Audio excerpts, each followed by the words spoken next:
They thought the clatter of dishes and the hum of conversation would drown out their whispers. They were wrong. I heard every word, and the worst part wasn't discovering what they planned to do.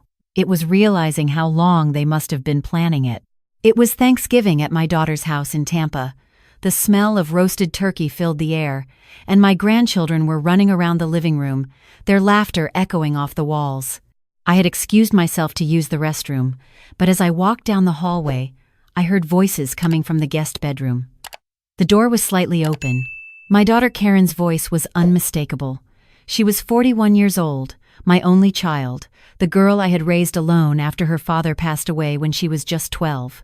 I paused, not meaning to eavesdrop, but something in her tone made me freeze. "We need to do this today," she said. "While everyone's distracted with dinner, you drive to her place and meet the locksmith. I'll keep her here until it's done." "Are you sure about this?" That was her husband, Greg.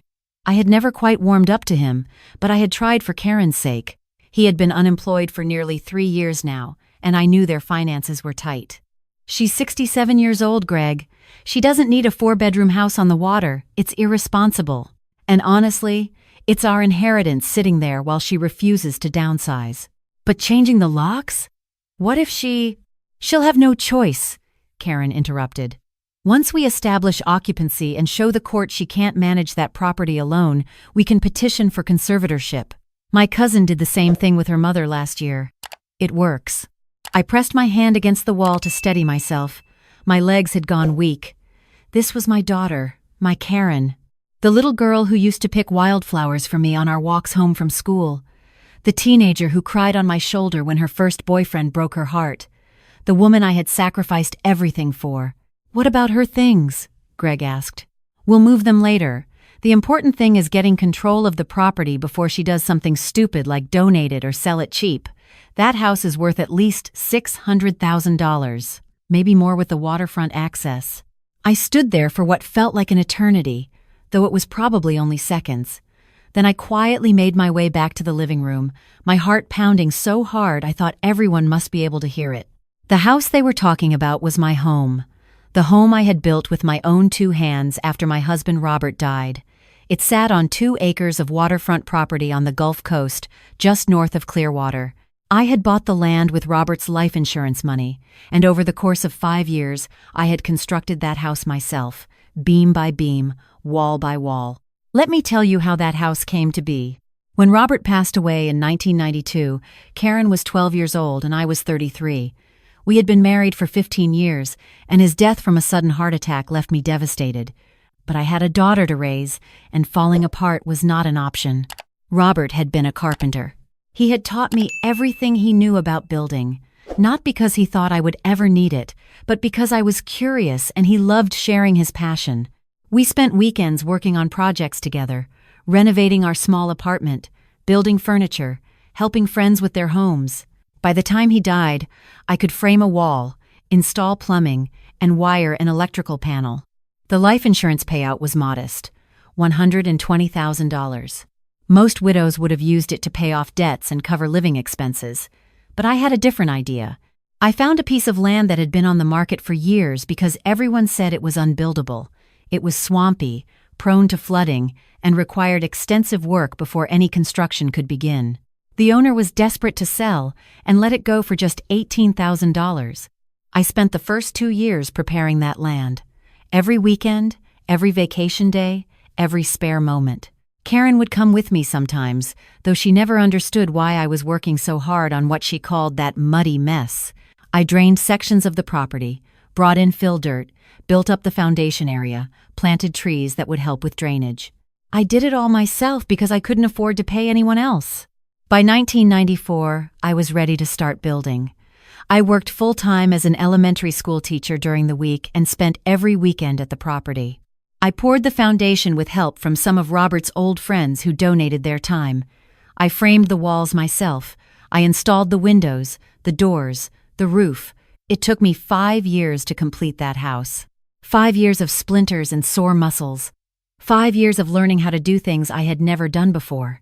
5 years of people telling me I was crazy, that a woman couldn't build a house alone, that I should just sell the land and move on with my life. But I did it.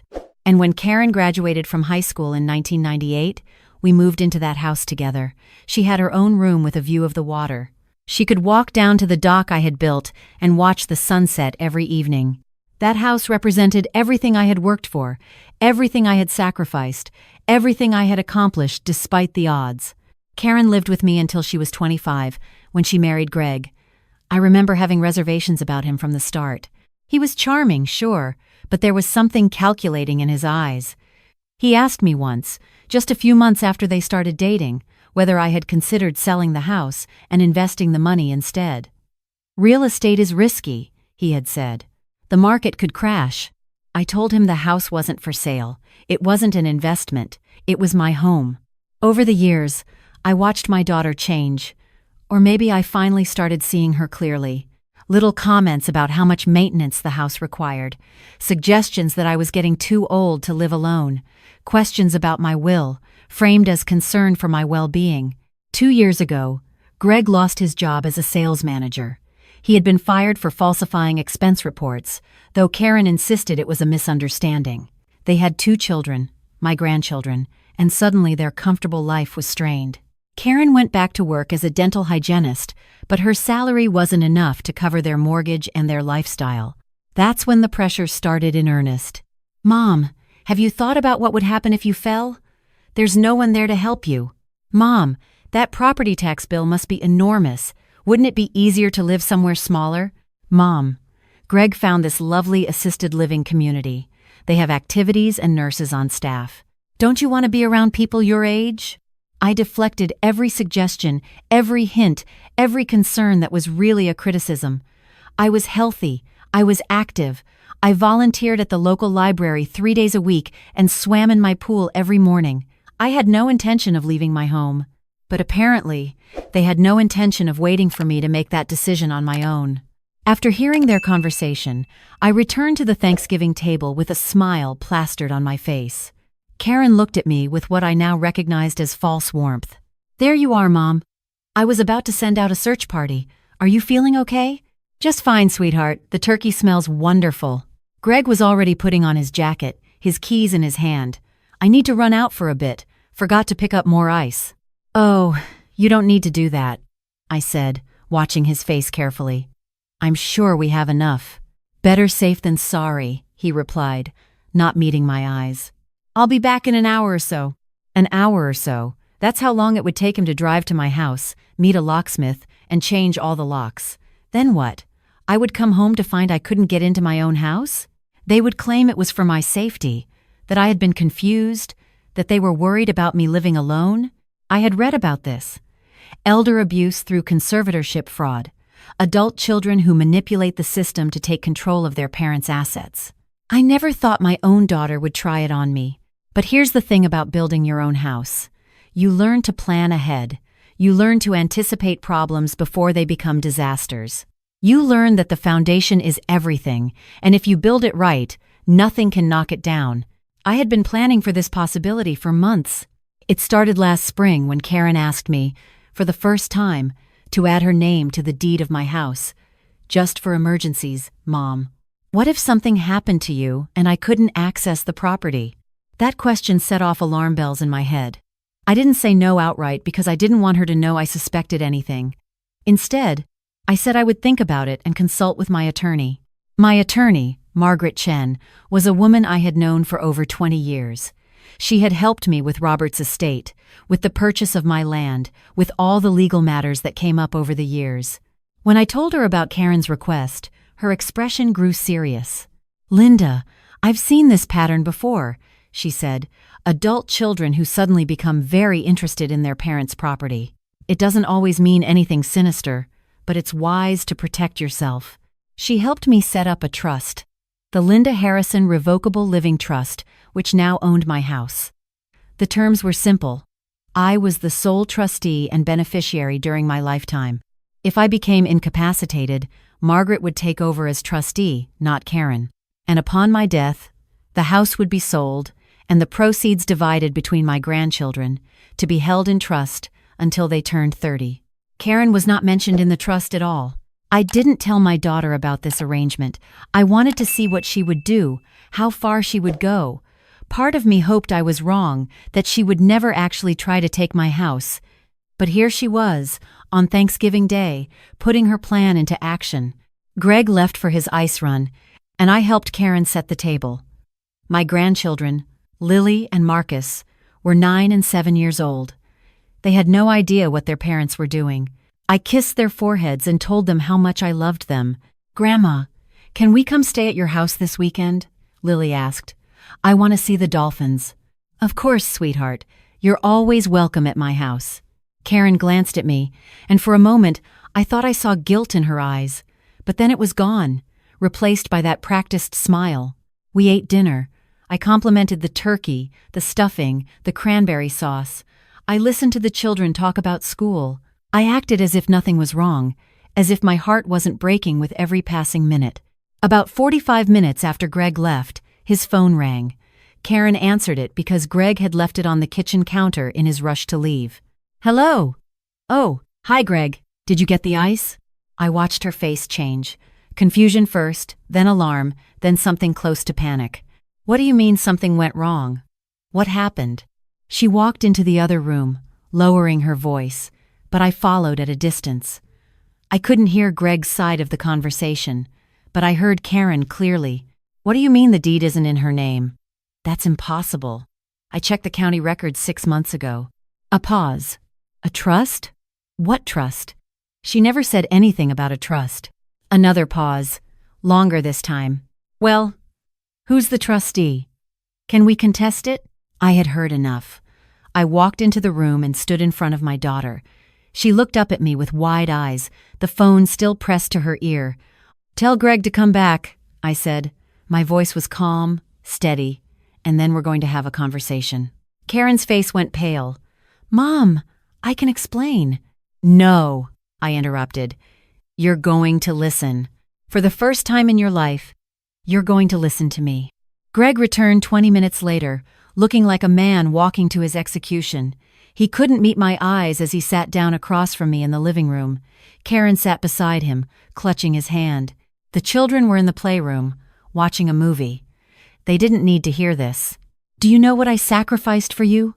I asked Karen. My voice was quiet, but the words carried weight. "Do you have any idea what I gave up?"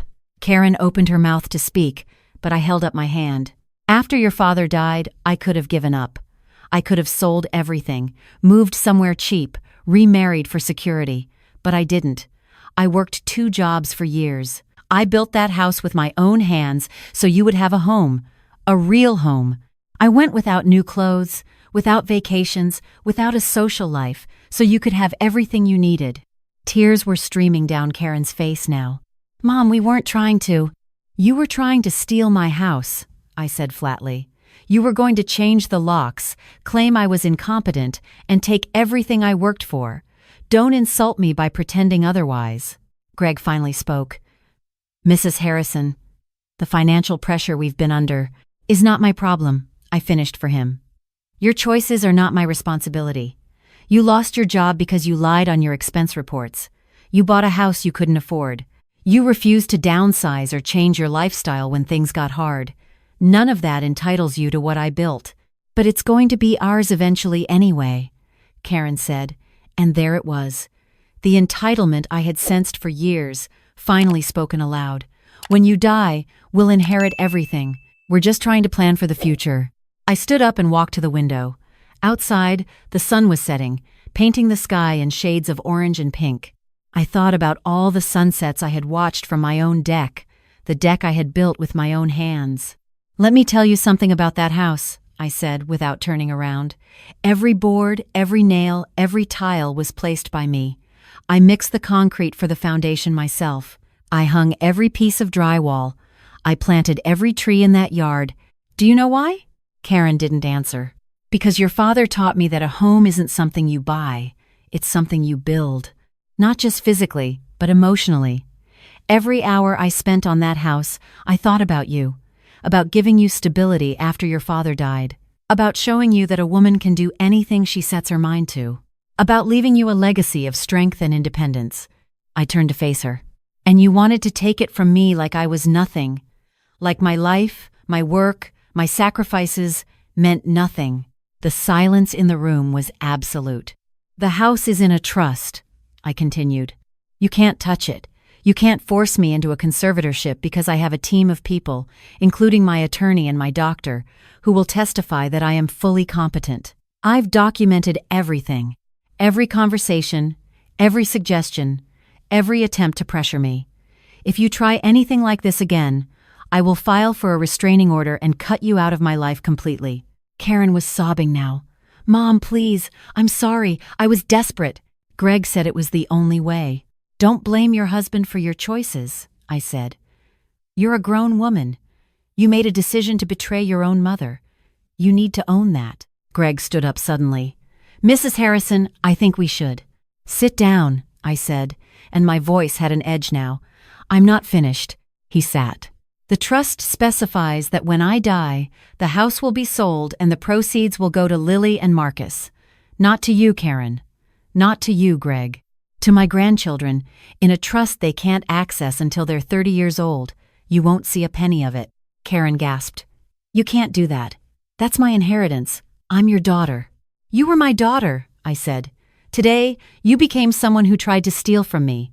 There are consequences for that." "Mom, please, don't do this. We can work something out. I'll never ask about the house again. Just please don't cut us out." I looked at my daughter, really looked at her, for the first time in years. I saw the little girl who used to pick wildflowers for me, but I also saw the woman who had whispered with her husband about how to take my home while I was distracted. Both of those people existed in the same body. "I'm not going to cut you out of my life," I said finally. "Not because you deserve my forgiveness, but because those children in the next room deserve a grandmother, and despite everything, I love you. I will always love you, but I will never trust you again." Karen broke down completely, her body shaking with sobs. Greg put his arm around her, but he was looking at me with a mixture of fear and resentment. "There's something else," I said. "I've already started the process of donating a portion of my estate to charity, the Robert Harrison Memorial Scholarship Fund, which will help students from low-income families attend trade school and learn skills like carpentry, plumbing, and electrical work. The skills your father taught me. The skills that allowed me to build my own life." "How much?" Karen asked through her tears.